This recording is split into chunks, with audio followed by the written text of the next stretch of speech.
everyone, it's Ukeme. You're welcome to today's episode of Pages Highlights. So today I'll be talking about The Trouble with Nigeria, written by Chinua Achebe. If you've been following the media, you'd agree with me that Nigeria has been experiencing a lot of unrest. And what started as a peaceful protest with the end SARS and police brutality, which I actually found really interesting because it gave me some form of hope to see young Nigerians rise on their own without any form of political persuasion or leadership to demand better governance from the government, beginning with the whole and the special anti-robbery squad SARS.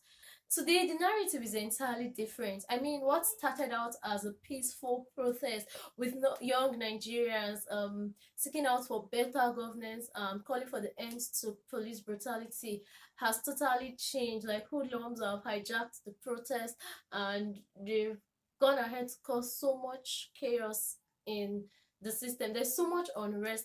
For me, it's been mind-boggling. Lives have been lost. Nigerians still haven't gotten over with what happened on the 20th of October 2020, where there was actually a massacre. And for me, even listening to the media now and following the information on the protest is actually what I don't want to do, just to save my mental energy from getting so upset with what's going on. So I definitely pondered on what the trouble actually is with Nigeria and when we would eventually get it right. So unfortunately for me, I found Chinua Achebe's Trouble with Nigeria helpful in my plight to understanding the fundamental problems with our dear country. A lot of authors have written books addressing the trouble with Nigeria, but I found this book, which is really short. It's just about 68 pages and it's wrapped up in 10 chapters. I found it really insightful. The fact that it just summarizes the trouble with Nigeria in a really brilliant way. And Chinua Achebe did not even spare the leaders at all. Like, you could literally feel his anger from the pages of the book. And it's so sad that what he was calling out for, the things he was calling out for, the change he was calling out for, is still the same thing we're talking about today after almost 40 years. Okay, the trouble with Nigeria is simply and squarely a failure of leadership. There is nothing basically wrong with the Nigerian character.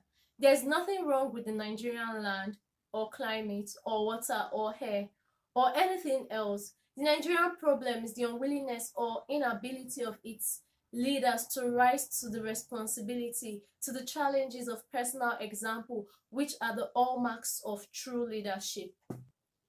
History has it that in the morning after Murtala Mohammed seized power in 1975, public servants were found on seats at 7:30 a.m. in the morning. Go-slow traffic vanished overnight from the streets. Public servants were on seats at 7:30 in the morning. Why? The new ruler's reputation for ruthlessness was sufficient to transform, in course of only one night, the style and the habits of Lagos at the time. But of course, this did not even last long. Here, the author was saying Nigeria can change today. Nigeria can change today if Nigeria has leaders who will have the will, the ability, and the vision to do things right. He pointed out that leaders like that are actually rare to come by in any space and time. However, it is the duty of the enlightened citizen to lead the way in their discovery and to create an atmosphere conducive for their emergence. In this book, you get to see how tribalism, leadership, patriotism, social injustice, indiscipline, and corruption in a great deal contribute greatly to the trouble with Nigeria. So let me share some of my highlighted pages which I found really insightful. Okay, so to start with, the Nigerian problem is the unwillingness or inability of its leaders to rise to the responsibility, to take the challenges of personal example, which are the hallmarks of true leadership. Leaders are, in the language of psychologists, role models. People look to them and copy their actions, behaviors, and even mannerisms. Therefore, if a leader lacks discipline, the effect is apt to spread automatically down to his followers. So when he spoke about patriotism, the author describes a patriot as one who cares deeply about the well-being and happiness of his country, and not just one who just says it by words of mouth like I love my country.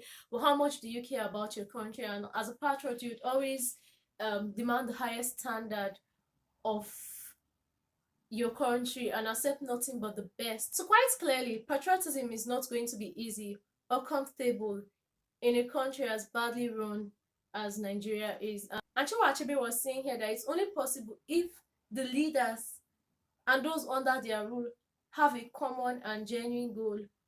True patriotism is possible only when the people who rule and those under their rule have a common and genuine goal of maintaining the dispensation under which the nation lives. This will in turn only happen if the nation is ruled justly, if the welfare of all people rather than the advantage of the few becomes the cornerstone of public policies. Denial of merit is another form of social injustice which can hurt not only the individuals directly concerned but the entire society.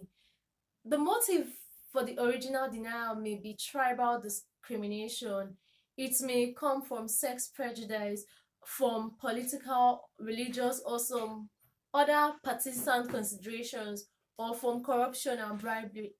So he concluded that whenever merit is set aside, individual citizens as well as the nation itself are victimized, and I couldn't agree more. I mean, if you deny a person a position simply because of some prejudice and you choose to maybe vote for someone else that is less competent, everyone then suffers from the choices and decisions of an incompetent leader.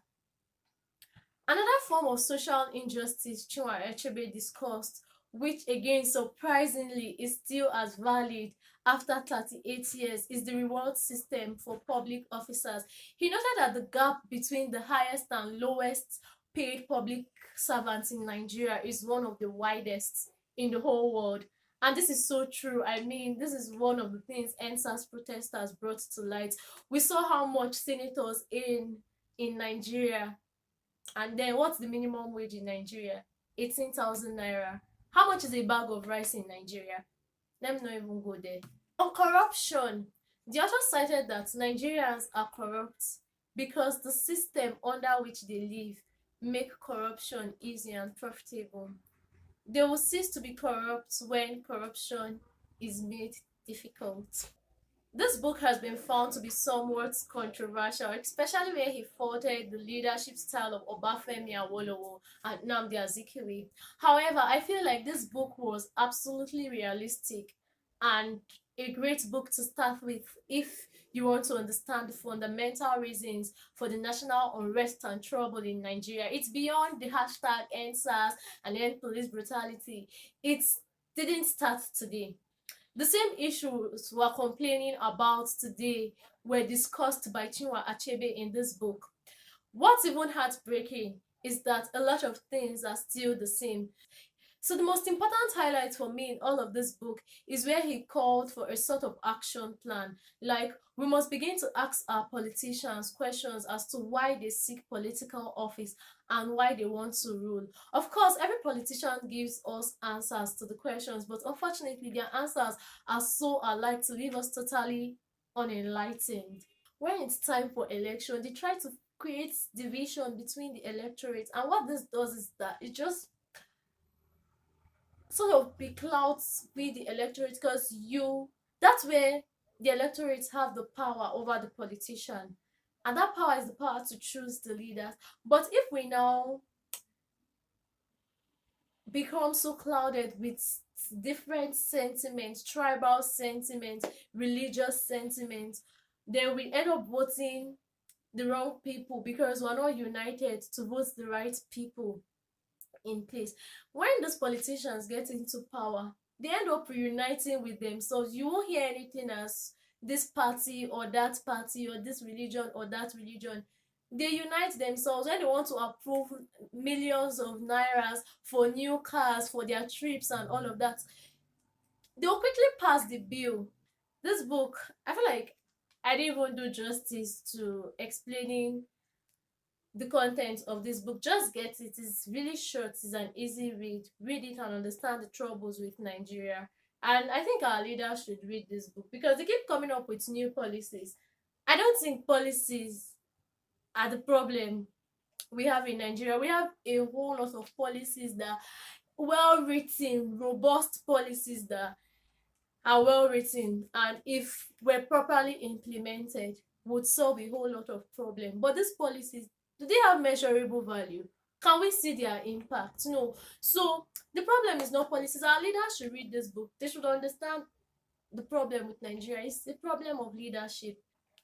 One of the key things I've learned from this book is that we need to stand up to do what is right. Let's stop letting leaders create division. And this was one of the things I liked about the NSAS protest. I mean, nobody was talking about religion when the peaceful protest was going on. Nobody was talking about tribe and everything. Nigerian youths came together. There was no form of leadership. They were accountable. They would clean up after their protest. I mean, this is they showed us that we could have a system that's can be run smoothly if there's anything we learn from it. And that's the kind of Nigeria we want. And I still believe, because I'm still passionate about Nigeria, and I still believe that Nigeria is possible. We'll get there. We'll get there someday.